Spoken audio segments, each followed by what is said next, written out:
We are now told that y is equal to mx minus 1 is going to cut the graph at 2 points, which means that if I were to plot it onto the same graph, it is going to look something like this. This line is going to pass through 0 minus 1, and it will cut this graph here at 2 points.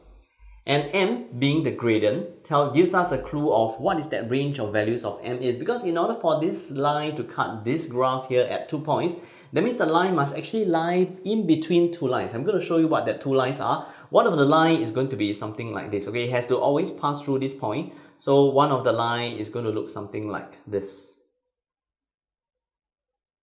And this line here is going to have the same gradient as this. And the other line that's going to bound, where this y is going to mx minus 1 is going to lie, the other line is going to be something like this.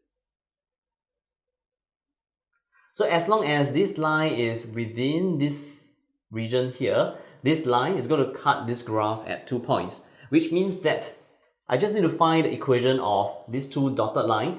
This line here passes through minus 1, and this line here is parallel to this line, which has a gradient of 2. So this line here will be y is equal to 2x minus 1. As for this line, it will still pass through minus 1, and it's going to pass through 2 here.